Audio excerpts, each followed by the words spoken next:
Okay, so our topic for today is avoiding tropical storms.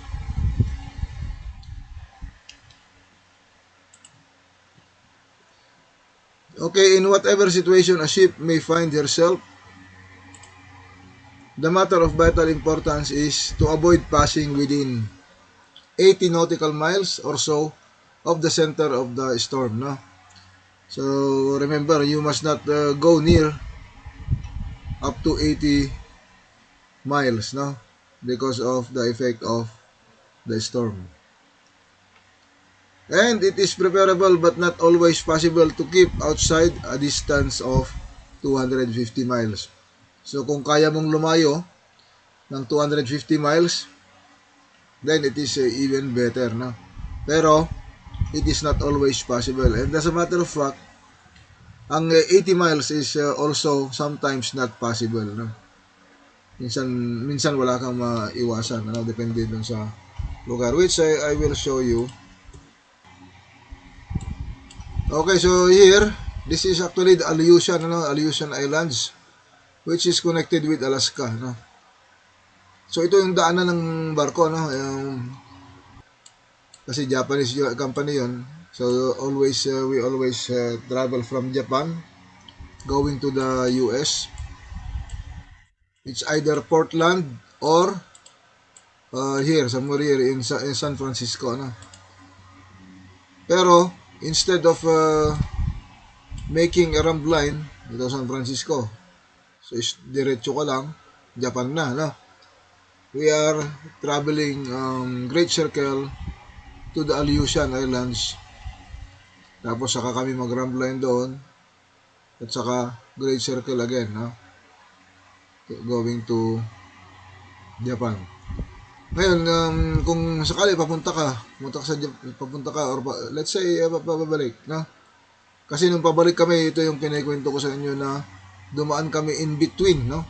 In between to low pressure, pero they can be considered as a storm kasi malakas na, no? Force 9, force 10. So dito kami banda yon, ano, noon. Tapos napagitnaan kami kasi meron ditong low pressure, meron din sa baba, no? Kaya wala kang iwasan, no? Kasi nakalagay doon, ano ba nakalagay doon sa ating, ano, sabi niya, avoid passing 80 miles or so, no? Tapos 250 miles that is recommended. Kaso nga hindi naman pwede palagi, no? For example, nandito ka sa loob, you're navigating here, no? Tapos yung storm ay nandito. Ano lang yan, malapit lang yan, ano? Siyempre, alangan namang aakyat ka doon. Which is pwede naman great circle ka, no? Konti, kahit konti. Kaso hanggang diyan ka lang, no? Hindi ka naman pwede doon dahil wala kang lulusutan doon sa Alaska. Pero itong Aleutian, this is part of Alaska, no? Yan. As you can see, yan talaga ang daanan dyan, ano? Okay, if a ship has a speed of at least 20 knots and steer a course that will take her most rapidly away from the storm, before the wind has increased above the point at which her movement becomes restricted, it is seldom that she suffers damage from the storm. So kung mabilis yung iyong barko, no? Sabi nga sana all. Pero if you are katulad ko, no, all my life I've been in a bulk carrier. Ang bulk carrier mabagal, no? Pag tumakbo ng 15 knots yung bulk carrier, masaya ka na, no? Because the average speed that is required by charterers for us, no, for the bulk carrier is only 12 knots, 12.5, 13 knots, 13.5. Mabilis na yung 14, no? Pilit na yon. There are times na tumakbo kami ng 18 knots, no? 18 knots kasi patulak kami, no? Napakalakas nung agos ng current at kami ay itinutulak kahit na 13 knots lang sana pero mayroong 5 knots na speed of the current, no? So mayroong mga ganong lugar pero pa isa-isa lang, no? So ang matandaan ko ay tingnan nga natin kung mayroong details dito sa Japan, no? in between, yan.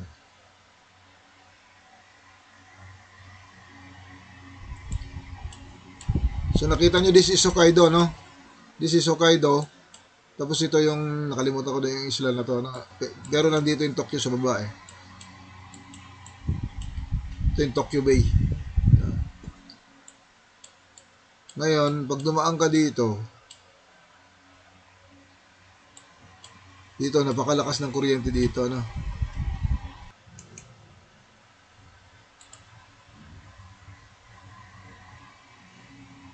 Yan, no? Nakita nyo? Can you read? Maliit eh. Pero can you read? Sinong naka-laptop dyan? Yung cartographic line, sir. Mabasa, sir. Oh, yan. Mabasa mo? Basahin mo itong current. Ano nakalagay dyan? Current velocity. 4.5.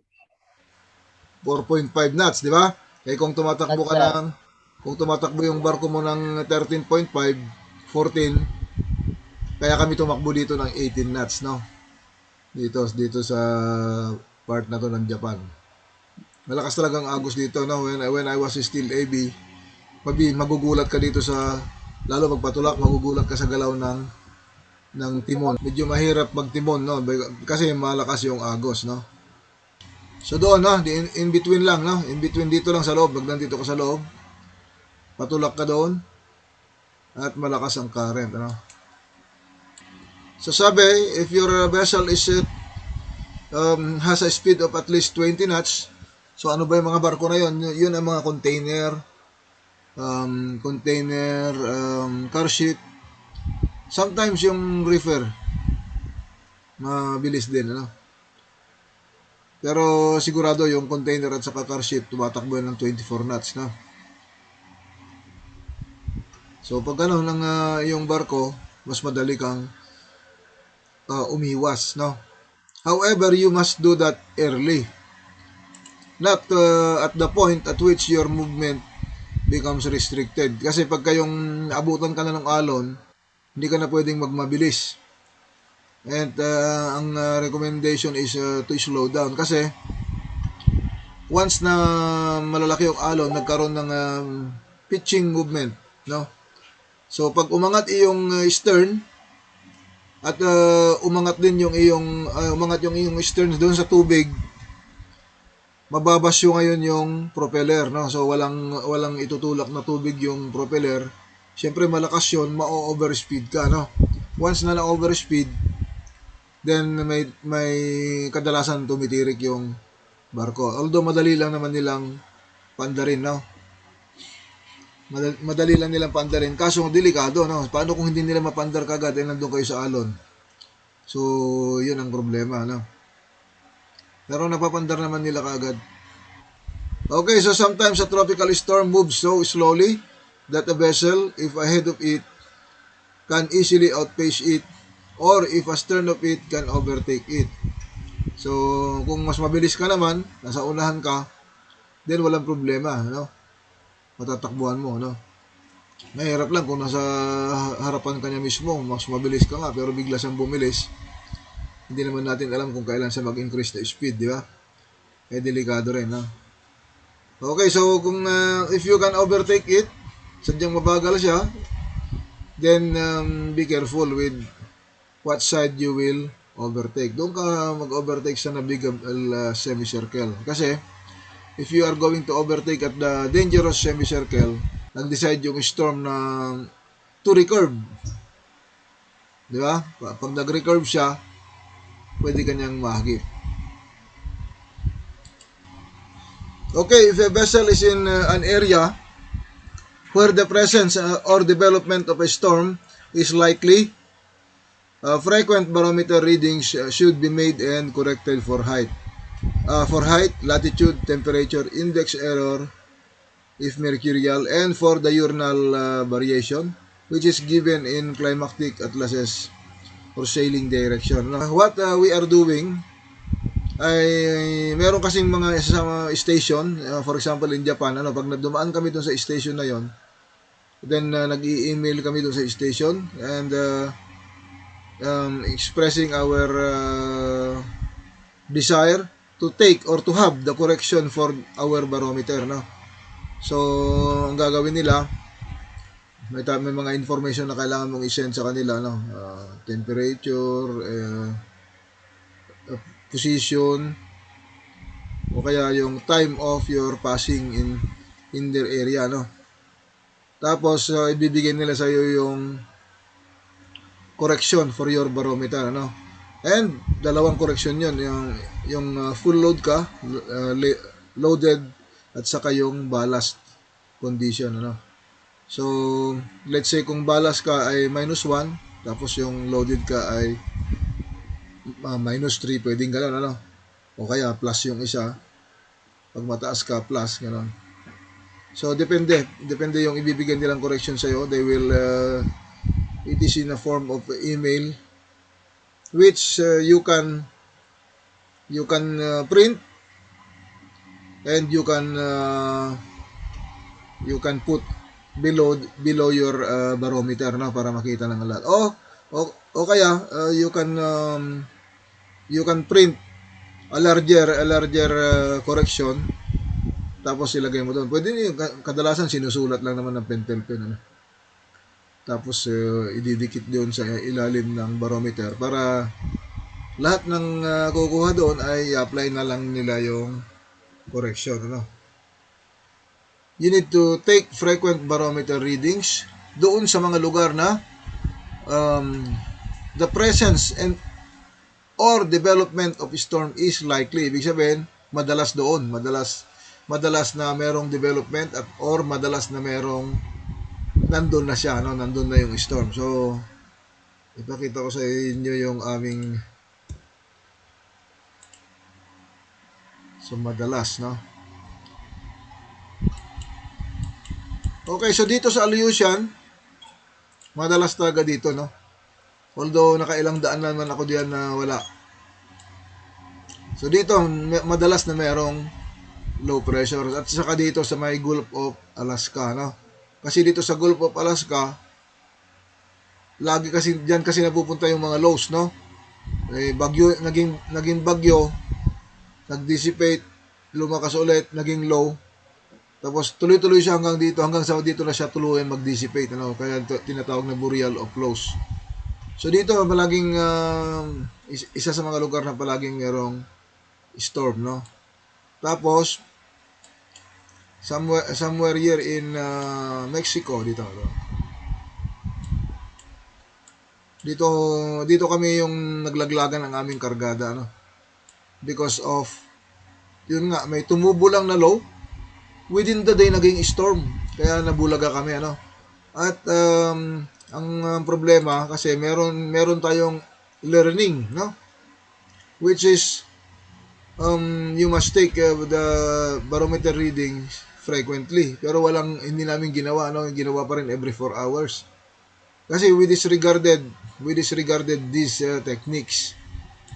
Yun ang naging problema, no.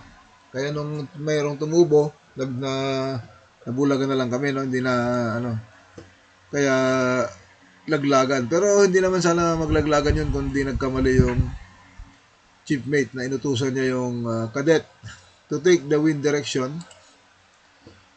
Siguro sa sobrang hilo nagkamali, although marunong naman yung cadet na yun, no. Kasi ako ang nagtuturo dun, kaya alam kong marunong siya. Nagkataon lang na umakyat siya doon kay chiefmate. Siyempre, siguro sa hilo, kaya gayon, normal lang na magkamali. So, this is the Gulf of Tehuantepec, no? This is Gulf of Tehuantepec. So, this is also famous for that, no? Kaya, pag nandito ka, you need to take your kung hindi mo man ilagay sa yung logbook, at least lagi mong titignan kung mayroong changes, no? Baka mamaya bigla na lang nagda-drop yung iyong barometer reading, tapos wala kang kamalay-malay, ano. So this is a part of Mexico. Hanggang doon lang pala ang Mexico. Mali pala. Okay, so dito nagplano sila dati dito ng man-made canal, no? Just like the Panama Canal. So that all of those vessels coming from Houston and New Orleans. So dito yung Mississippi River, oh. No? Or coming from Florida, marami yun, maraming mga barko yan. Coming from Houston also, sa Morier. Hindi mo tandaan ko saan yung Houston. Sa Morier yata. No?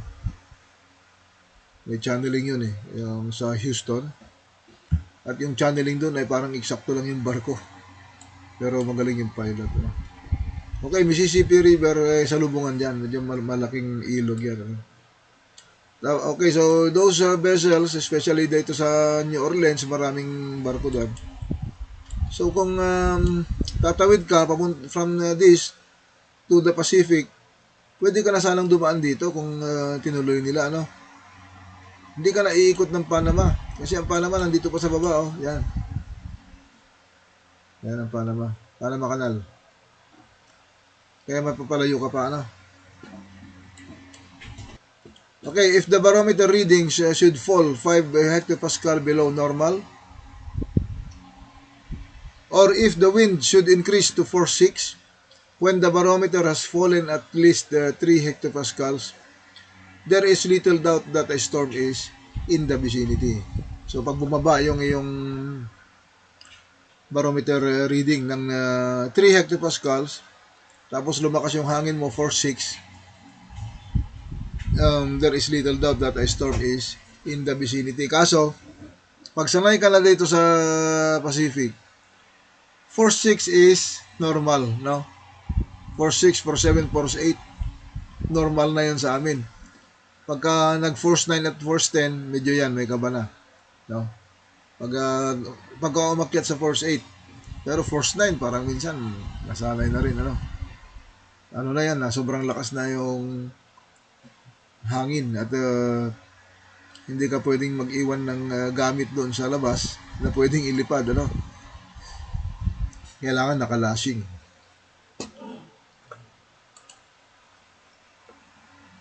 Okay, so if and when either of these criteria is reached, the vessel should act as recommended in the following paragraphs. Referring to this paragraph, ito. In the Northern Hemisphere, in the Southern Hemisphere, at saka if in harbor, no? Which we will discuss. Okay, so act as recommended in the following paragraphs until the barometer has risen above the limit just given and the wind has decreased below force 6. Should it be certain, however, that the vessel is behind the storm or even in the navigable semicircle, it will evidently be sufficient to alter course away from the center, keeping in mind the tendency of tropical storms to recurve toward north and northeast in the northern hemisphere and toward south and southeast in the southern hemisphere. So, lagi mong tatandaan na mayroong tendency of the storm to recurve away from the equator. Yan ang pag-aralan natin, di ba? To recurve away from the equator or towards north and northeast in the northern hemisphere at saka towards south and southeast in the southern hemisphere. Okay, in the northern hemisphere, if the wind is veering, the ship must be in the dangerous semicircle. So, ano ibig sabihin? Do you remember kung ano yung veering? Veering? Anyone? Yes, sir. Okay, so do you remember veering? Itong word na to. Clockwise po yung yung direction ng hangin. Clockwise yung direction o clockwise yung paglipat? Ay, clockwise po yung paglipat. Hindi ko po alam kung tama, sir. Okay, so tama naman. Okay, so let me explain further, no?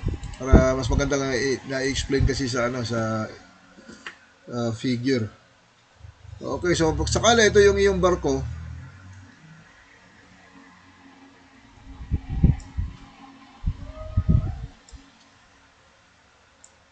Okay, so forgive my drawing kasi ang hirap kontrolin, no? Yan. Let's say yan ang iyong barko. Let's say yung hangin mo nandito. Tapos in a few minutes o kaya few hours, lumipat, nandito na. Tapos lumipat na naman. Tapos maka isang oras lang, lumipat ulit. Or pwede naman na matagal, no? Basta observe mo na lumilipat siya, no? Lumipat na naman dito. So nakita niyo ang paglipat niya is, ang movement ng paglipat niya is clockwise, di ba? So hindi yung hangin ito hindi yung hangin ang clockwise, kundi yung hangin, yung direction ng hangin ay lumilipat dahan-dahan papuntang clockwise direction, ano? So ang tawag diyan ay veering. To veer, no? Pati magsulat ang hirap. Okay. So veering tawag diyan, ano? Ngayon, yung isa naman, okay, burahin ko muna.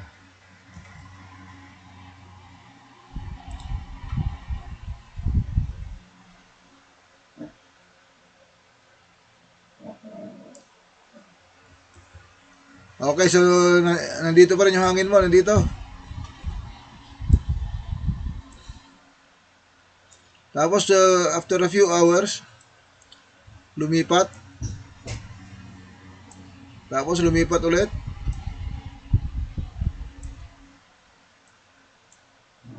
Tapos lumipat ulit.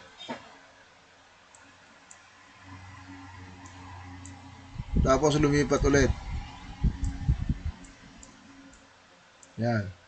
So nakita niyo yung kanyang paglipat ng wind direction is going counterclockwise, no? Counterclockwise. That is called backing. Back.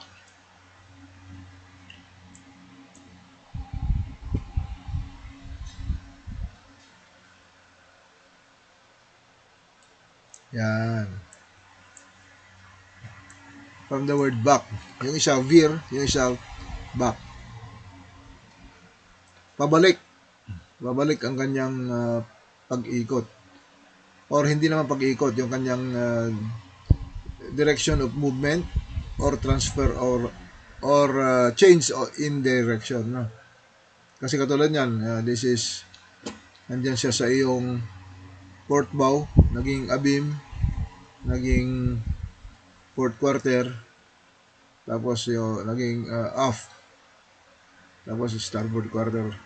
So yan ang tawag diyan, backing, no? So you must remember this kasi napaka-importante yan in determining your tawag dito, determining your the center of your low pressure, not only by balot low but also para malaman mo kung papunta na sa sayo, no? Or o hindi, no? Katulad ng unang sinabi ko, you can always go back to our first meeting. May video ako doon regarding okay, so balik tayo dito, no? So nakalagay dito, if the wind is veering, the ship must be in the dangerous semicircle, no? So pag naramdaman mo na yung hangin is already veering at nakita mo na bumaba yung iyong barometer reading with 3 or 5 na mismo, no, hectopascal, then it means you are in the dangerous semicircle, no? So when you are in the dangerous semicircle, the ship should proceed with all available speed with wind 10 degrees to 45 depending on the speed on the starboard bow. Tandaan nyo, on the starboard bow. And as the wind veers, the ship should alter course to starboard, thereby tracing a course relative to the storm. So ilalagay mo yung hangin daw doon sa yung starboard bow pag nandiyan ka na sa loob ng dangerous semicircle, no? while the wind is veering, so sundan mo siya, alter your course to starboard, no? So I will explain that. So dito, no? So this is your dangerous semicircle. Dito yung navigable, no? We are in the northern hemisphere. So this is the path of the storm. Ngayon, kung nandiyan ka na, kung naramdaman mo, so ganito, nakita niyo yung hangin. This is actually ay counterclockwise, di ba? So ganyan ang posisyon niyan. Kaya sakali, nandito ka sa harapan, ganyan din ang posisyon niyan yung hangin. Ganyan din, no? And then remember that this is moving, yung center of the, or the eye of the storm, no? Moving, following the path. Ngayon, pag umabot na dito, nandito na yung iyong eye, syempre yung hangin mo dito sa gilid, ganyan pa rin ang itsura niyan.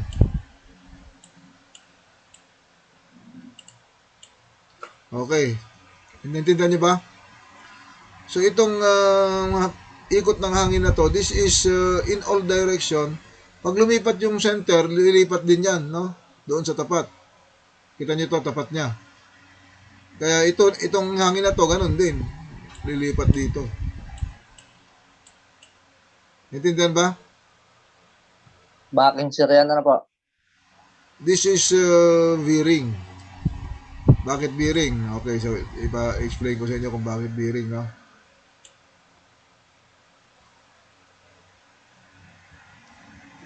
Okay, so let's say nandito ka, no? Nandito ka.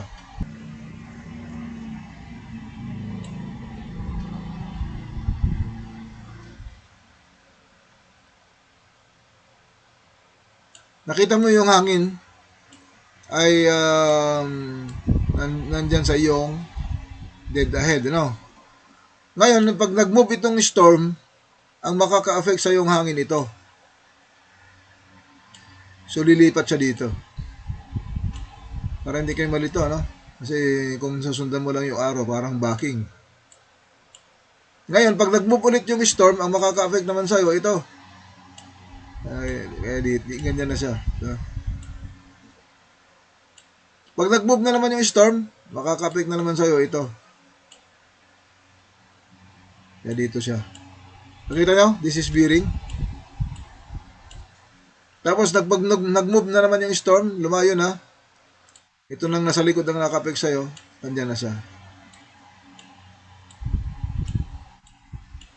Naintindihan? Di ba? Nakita nyo yun? Ang unang nakapik sa'yo, habang nandyan ka, nandyan yung hindi pa lumilipat yung storm, itong hangin na to, no? Tapos pag nag-move ng konti yung storm, makaka-affect sa'yo ito. Itong hangin na to. So, yan na siya. Inilipat ko lang doon, ano? Pag nag-move ulit yung storm, makaka-affect sa'yo, ito na. Yun. So, yung change, sa una pa lang, nakita mo ito, from this to here, makita mo na bearing siya. So, nakita mong bearing siya, alam mo na nandiyan ka sa dangerous semicircle. So, anong gagawin mo daw, no?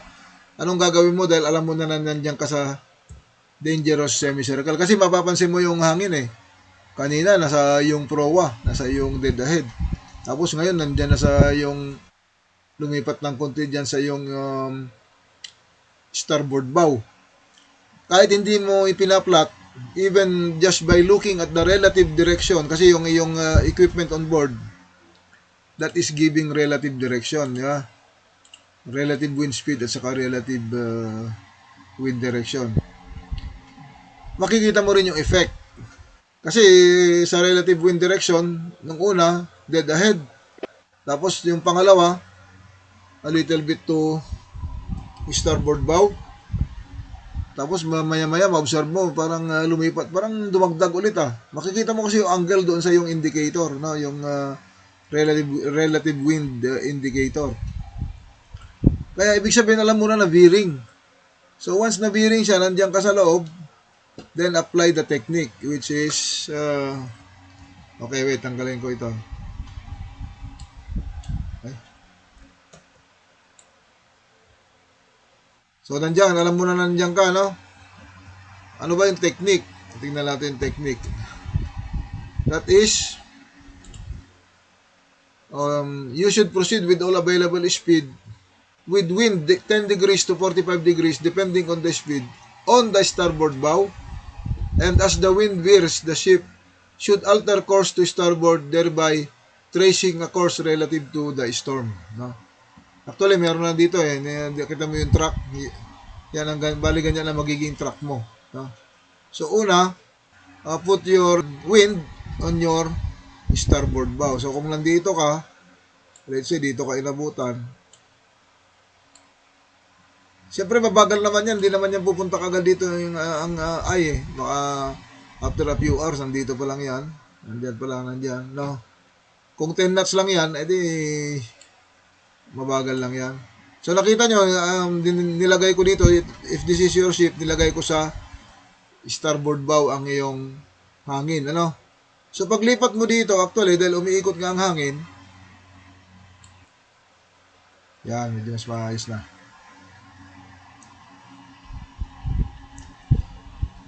Okay, so pag nandito ka na, lumayo ka na dyan sa position mo, let's say, nandito ka na, inabutan ka na ng storm, yung barko na lang ilipat natin instead na yung storm dahil mas mahirap.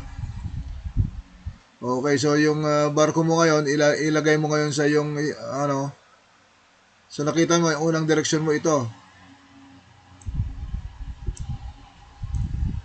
Yan ang unang direksyon mo, no? Course. Tapos ngayon dito, ilagay mo na naman sa yung starboard bow. 10 degrees to 45 degrees.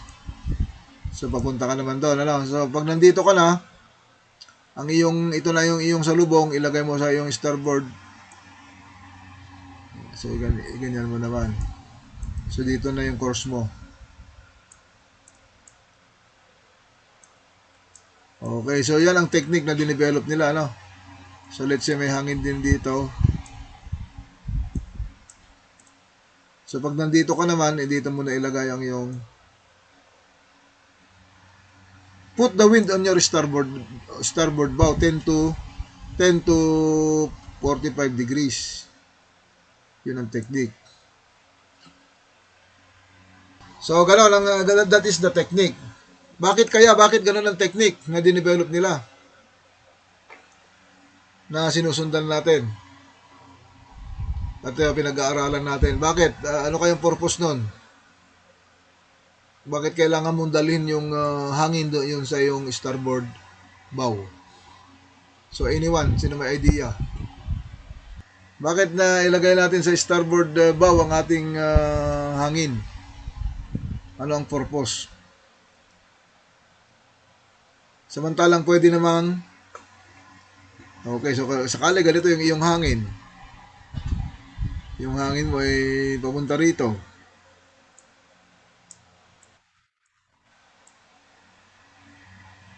O pwede mo naman ilagay sa port bow Same effect. Instead of your starboard bow. Diba? Port bow ka. O bakit starboard ang kanilang recommended?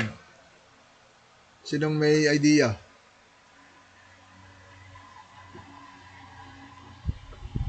Dahil sarang hanginig, naka-counter.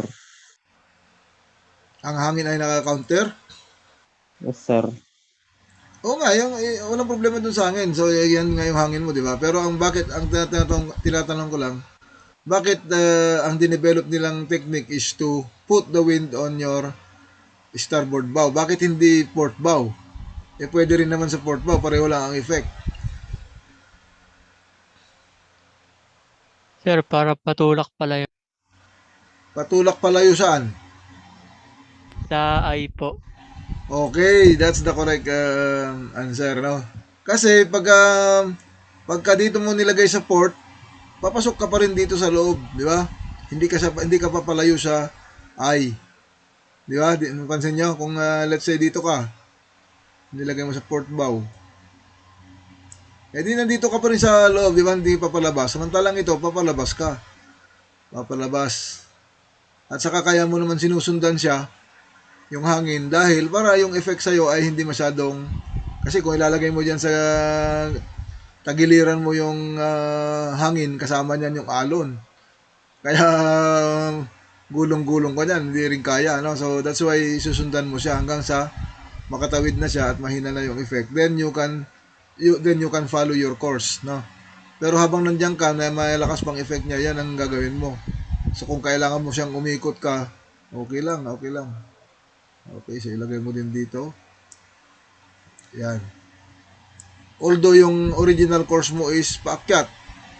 So mamaya ka na umakyat. Ayaw mo munang makadaan siya para yung effect niya hindi masyado. Ano, pagka medyo alam mo nang kaya na, okay, then you can alter your course. Diba? Dahan-dahan. Okay, kumbaga dito ang position mo next. O di, you can alter your course. So tandaan nyo, no? That is the purpose bakit kailangan mo ilagay sa yung starboard bow. So nakalagay dito naman sa letter B, if the wind remains steady in direction or nearly steady, so that the vessel should be in the path of the storm or very nearly in its path, she should bring the wind well on to the starboard quarter. Starboard quarter naman, ano? Pag naramdaman mo na nandun ka sa path of the storm. And proceed with all available speed.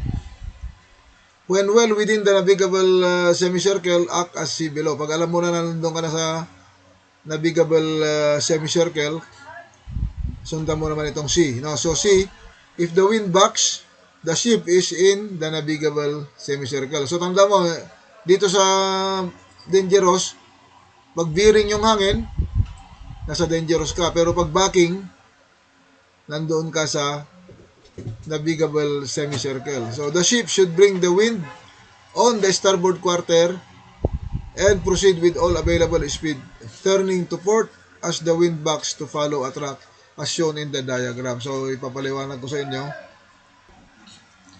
So sakali, ano, kasi itong hangin, nakita nyo yung hangin na to? So lahat ng harapan ng storm dyan sa path niya, kung anong hangin dyan, yan din ang hangin dito.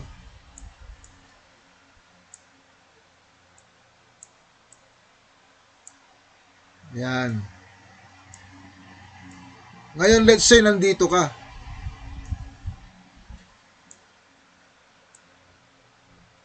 Nandiyan ka, no? Alam mo na merong storm in the vicinity because of the drop of your barometer reading, no? So alam mo na meron. Ngayon, napansin mo yung hangin hindi nagbabago. Pag hindi nagbabago yung hangin, ano ibig sabihin? Ibig sabihin niya, nandyan ka sa path of the storm. Kasi hindi nagbabago, no? Kasi subukan mo nandito ka. Pag nandito ka kasi, once na tumakbo yung storm, yung itong hangin na to na ang mag-e-effect sa'yo. Di ba?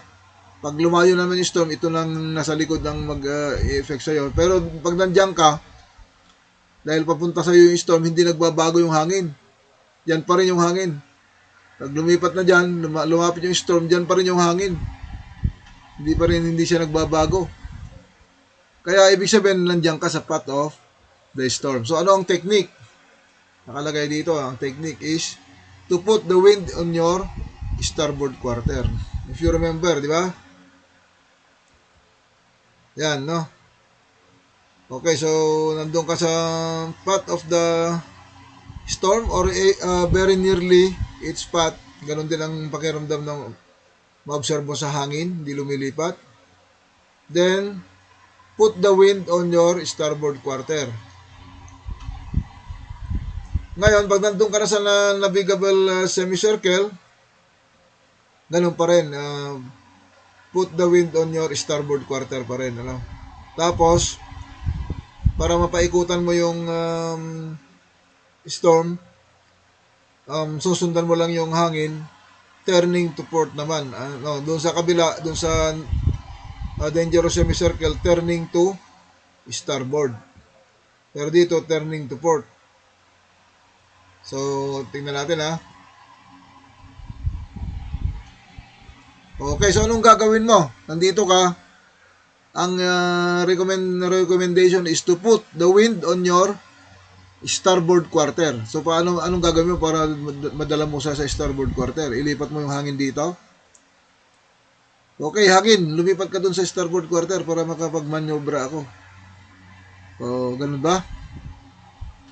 Anyone? Ulterior course to Ulterior course port. to port. Pwede rin port, no? Pwede rin starboard, pero mas safe siguro yung port para lumayo ka, no? Pero negligible na yun kasi iikot ka lang naman eh. Okay, so ulterior course to port. Iikot ka para madala mo doon sa starboard quarter yung hangin. Nasaan ba ang starboard quarter mo? Kumbaga, yan ka na. Kasi ang hangin dito, di ba? Kahit saan ka pumunta dyan ang hangin. O yan, nasa starboard quarter na natin. Tama ba? Starboard? O tama, starboard quarter, di ba? So, follow this direction. Hanggang sa maramdaman mo na nandito ka na sa navigable semicircle. Kasi pag lumalapit yan, tapos lumayo ka na, let's say nandito ka na, lumapit yan, so parang nandito ka rin, di ba? Parang nandito ka rin. Oh. So, paano mo malaman na nandiyan ka na sa navigable semicircle? Paano mo malaman? Paano mo ma-determine? Anyone?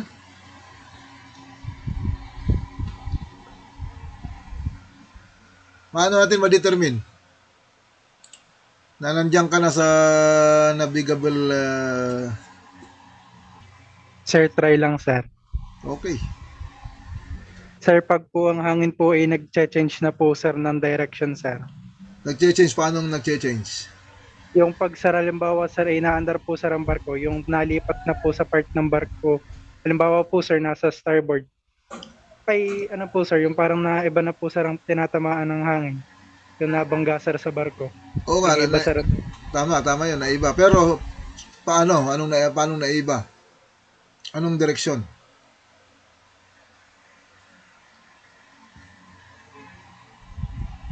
Okay, so tama ka, pero nandito lang oh. Basahin mo. Yan oh, if the wind, di ba? If the wind backs, ibig sabihin backing na. Paano mo malaman na nandun ka sa navigable semicircle? Pag yung wind is backing, yeah? Matandaan nyo dito sa dangerous semicircle, if the wind is veering, nandiyan ka sa dangerous semicircle. Pero pag nandito ka naman sa navigable semicircle, the wind is backing.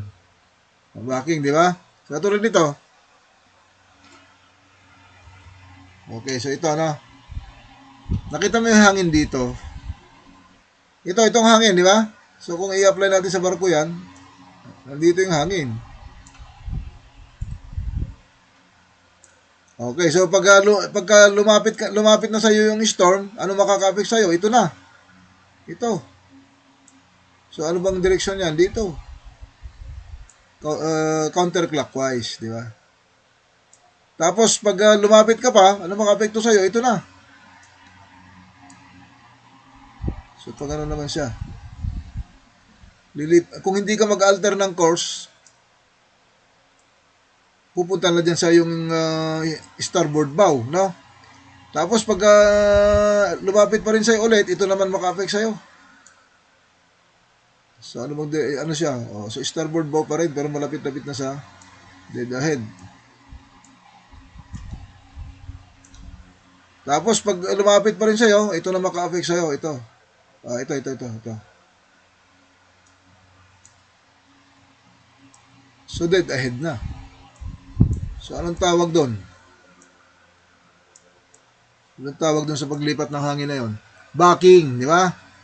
Kaya pag naramdaman mong backing, sa una pa lang na paglipat niya doon, ay backing tayo. Ibig sabihin, nasa navigable semicircle tayo, no? So, kung hindi ka lilipat, hindi ka mag-adjust ng course, yung hangin, pagkasama na yung alon, ganyan ang effect sa'yo, no? Kaya ang gagawin natin ngayon ay, you need to apply your technique.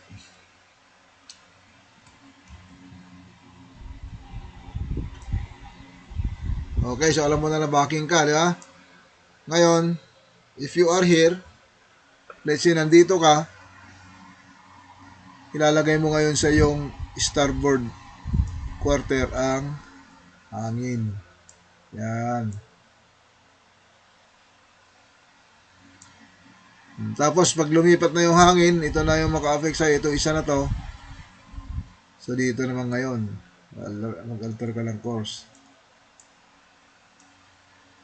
So ngayon, ang susunod na makaka-affect sa'yo ay ito na. So ilalagay mo sa iyong starboard. Pag ganun na yung hangin, pag ilalagay mo sa starboard mo yan, yan.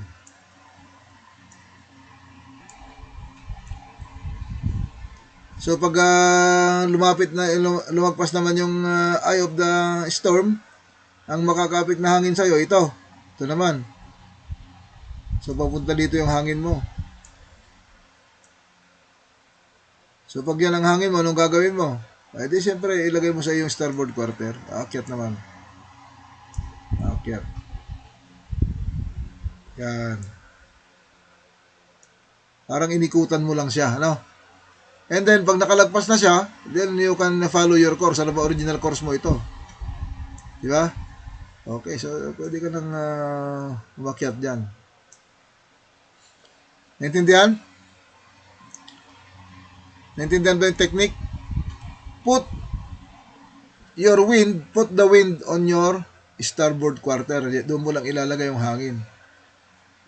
So medyo dito medyo parang nalilito ka, pero pag nandun ka na sa actual, makikita mo yung hangin, mararamdaman mo, madidetermine mo yung direksyon ng hangin. So i-apply mo lang yung technique na put the wind on your starboard quarter. So if you notice, pag nilagay mo sa starboard quarter yung hangin, papalayo ka pa rin sa center kahit nasa navigable semicircle ka, papalayo ka pa rin doon sa center of the storm. Kaya yun ang purpose, kaya yun ang recommended technique. At saka kahit na hindi recommended, this is actually common sense, no? Pag nandoon ka na sa dagat, no? Pero wag niyo nang pangarapin na mapunta kayo diyan sa situation na yan, ano? Although hindi naman maiwasan minsan, pero wag mo nang pangarapin na para lang masubukan, no? Okay. Okay, so let's go doon sa isa. Okay, in the southern hemisphere, so i-apply mo lang, baliktad lang, magkabaliktad lang sila. Dito, if you remember in the northern hemisphere, if the wind is veering, then you are in the dangerous semicircle. Pero dito sa southern hemisphere, if the wind is backing, the ship must be in the dangerous semicircles. Naintindihan ba? Magkabaliktad sila kasi baliktad ang ikot, no?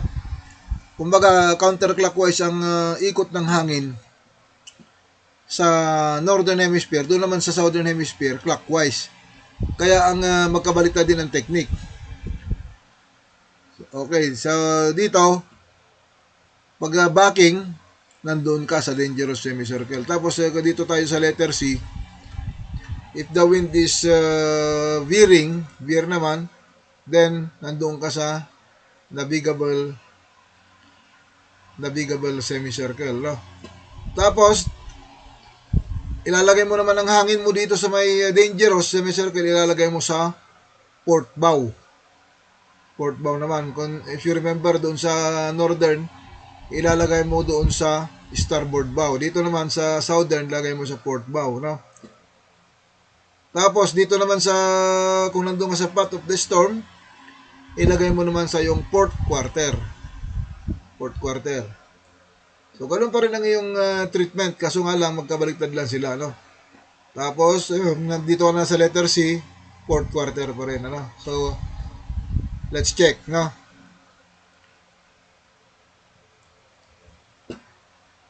Okay, so nakita nyo, dito ang dangerous semicircle. Pag nakita mong backing,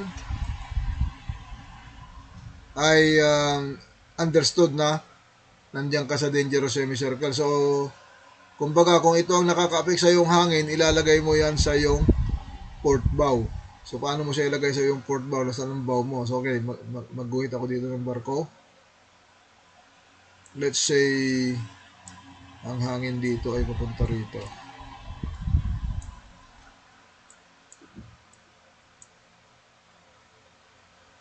Okay. Yan. Yan. Ilalagay mo sa iyong port bow ang iyong hangin, ano? Para yung course na yung tutumbukin ay will bring you further away from the center or from the eye of the storm. Yeah? Ngayon, pag nandito na yung hangin, so mag-alter ka ng course, ilagay mo sa iyong port bow, ganyan naman siya.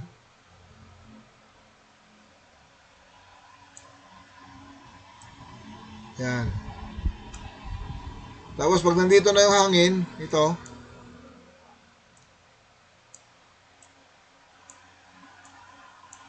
ilagay mo sa yung port bow na naman. Ang hirap mag-drawing eh. Yan. So, ganun pa rin. Kaso yung magkabaliktad sila, nakita nyo, the dangerous semicircle ay backing, no? Kasi nga, yung ikot ng hangin is clockwise direction in the southern hemisphere, no? Ngayon, pag nandito ka naman, naramdaman mo yung hangin hindi nagbabago. Ang hangin dyan, ito eh. Hindi nagbabago. Kahit makarating ka dito, hindi nagbabago din. Ganun din dito. Yan. So, makita mong hindi nagbabago yan. Ibig sabihin, nandun ka sa path of the storm. Kaya anong gagawin mo ngayon?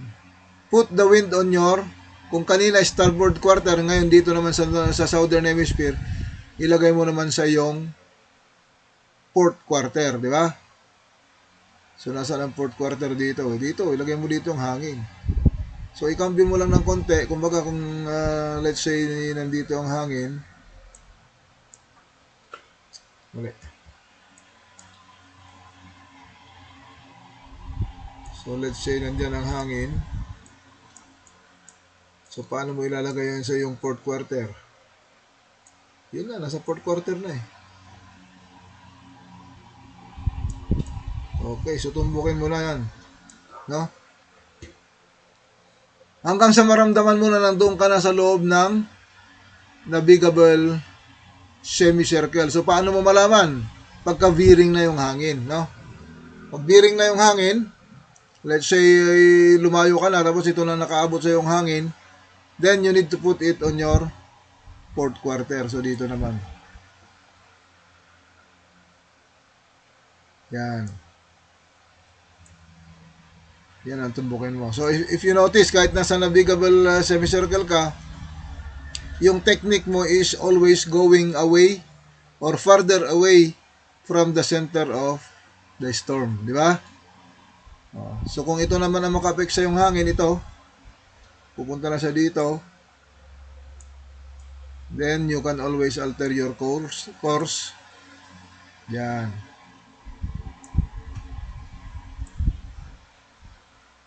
Yan. Yeah. Tapos kung ito naman, okay, so alter course ka pa rin. Naintindihan ba? Any question regarding this? Para kung merong hindi naintindihan, may paliwanag ko pa. Sir, nakadepende po ba yun sa sa ship's heading kung bearing o backing?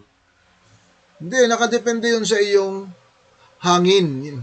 Yung nakukuha mo sa iyong instrument. Naintindihan mo? Kung ano yung effect niya dun sa iyo, kung ano yung position niya sa iyo, na kung bearing, kahit anong position sa iyo, basta makita mo yung pag-ikot niya, yung kumbaga, let's say naramdaman mo na una nandito sa iyong behind, no? Tapos pag sumunod naman doon sa iyong port quarter, they understood na clockwise siya, understood na veering, yeah?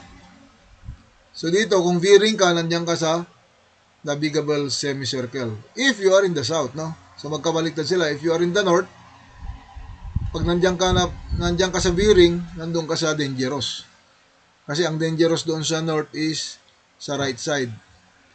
Dito naman sa yung southern hemisphere, if you put yourself in the center of the storm, then the dangerous semicircle is on your left side.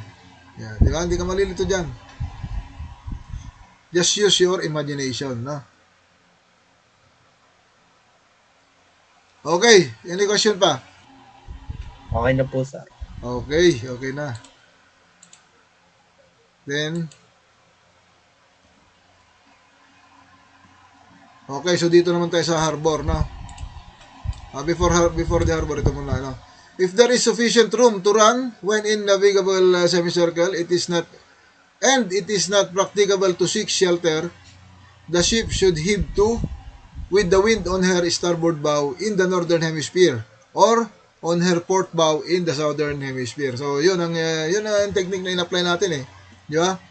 In the northern hemisphere, sa yung starboard bow. In the southern hemisphere, sa yung port bow. Di ba? Yun ang ating technique. If it is not practicable to seek shelter. Pero, katulad ng nangyari sa amin, okay, wait, ituturo ko sa inyo, ano. Pag sinabi niyang shelter, magtago, no? Magtago. Okay, para nangyari sa amin, ano? So, merong storm dito na nag-recurve, no?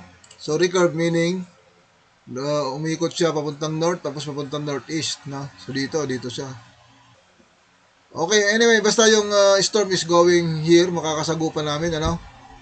Kaya ngayon, ang ginawa ng aking kapitan na Syrian pero nag-aral sa Greece, no? Syrian master. Ay, nagtago kami dito sa Bermuda Island. This one, no? Ito. Talakin natin. Yan ang tinatawag na shelter. Nag-seek kami na shelter, no? So, nagtago kami dyan. Although mababa lang na bundok yan, pero nakatulong pa rin, ano? Nakatulong for the effect of yung dagat. So, ang ginawa namin dyan, nagpaikot-ikot lang kami dyan. Hanggang sa makadaan siya, na para hindi kami ma-direct hit. For 8 hours, dyan lang kami nagpaikot-ikot. After 4 miles, ikot ulit. After 4 miles, ikot ulit. Tapos mabagal lang takbo namin. Mabagal naman sadya yung bulk carrier, pero lalong binagalan pa, no? Maneuvering talaga siya. Yan, ganyan, no? Pero buhay pa rin ang makina, siyempre. So this is a British colony. Nagpaalam kami dyan. Okay, so masaya nga sila na merong barko na ikot-ikot dyan, ano. At siyempre wala silang nakikita dyan, no? Boring dyan, eh. We seek shelter in that island para magtago kami doon sa para makadaan yung storm, no? So, yun ang sinasabi dyan, no? Maliit lang yan, in the middle of the North Atlantic Ocean. Kita nyo? So, pag papunta ka ng US, galing ka ng Europe, makikita mo yan. So, dito, galing ka ng Europe. Pumunta ka dyan, makikita mo, no? Okay, so if your vessel is in harbor, when a tropical storm approaches, it is preferable to put to sea. Dalhin mo sa dagat yung iyong barko, no? If this can be done in time, pag may time pa, to avoid the worst of the storm. Siyempre, meron naman laging time kasi sa ngayon, moderno na tayo, we have already the weather forecast. Meron ng forecast. Alam na nila kung kailan dadaan at saka anong time, anong oras siya dadaan, anong oras siya mag-landfall. Alam na, no? Kaya malayo pa lang, papalabasin na kayo dyan. Just like what happened to that ship. Kung maalala niyo yung kwento ko, yan ang nangyari sa kanila, no? Hindi nila sinunod ito. Which is, ang recommendation, according to the Mariner's Handbook. So ito ay mababasa mo to sa ano. Huwag mo sabihin nakalimutan mo to dahil you can always consult this in or on board your vessel kasi ito ay kasama doon sa ating standard library. Required itong book na to, kaya dito ko nga kinuha yung aking lesson kahit na makita nyo kung saan ko kinuha, dahil para naman pag kayo ay seafarer na, kayo ay officer na, alam nyo kung saan nyo kukunin yung mga naituro, kung saan nyo ma-review. Kasi kung kukunin ko lang sa website, sa bagay, di maghanap kayo sa website. Pero nandyan na may libro tayo, paano kung walang internet, di ba? So, yan, nandyan na yung libro. Buksan mo lang yan, ito rin ang laman. So, ang ginawa ng kapitan, di ba nag-anchor siya? That is not good, no? Okay, so nakalagay dito, riding out a tropical storm, the center of which passes within 80 miles or so, in a harbor or anchorage is an unpleasant, hazardous experience. Especially if there are other ships in company. Ibig sabihin, kung merong barko doon na kasama mo, hindi kasama sa kumpanya, kasama lang dyan. Ibig sabihin, nandyan lang sa anchorage din. Delikado. Kasi pag pumalya siya o kapumalya ka, or pumalya yung inyong anchor, then magkakaroon ng banggaan pa. So, problema pa. Although yung nangyari doon sa kinikwento ko ay mag-isa na siya doon sa anchorage. Kaya walang problema, no? Ang problema lang, hindi niya sinunod yung recommendation, which is to put your vessel to sea. Kasi pag nandun ka sa dagat, magagawa mong umiwas, magagawa mong tumakbo, magagawa mo rin magtago kung meron ka mapagtaguan. Pero pag nasa anchorage ka, tapos open yon, ay wala ka mapagtaguan, ay open yon. Kaya yun, nangyari sa kanila yon. Which is, pwede sanang hindi mangyari, no, kung lumabas siya. Yun ang problema.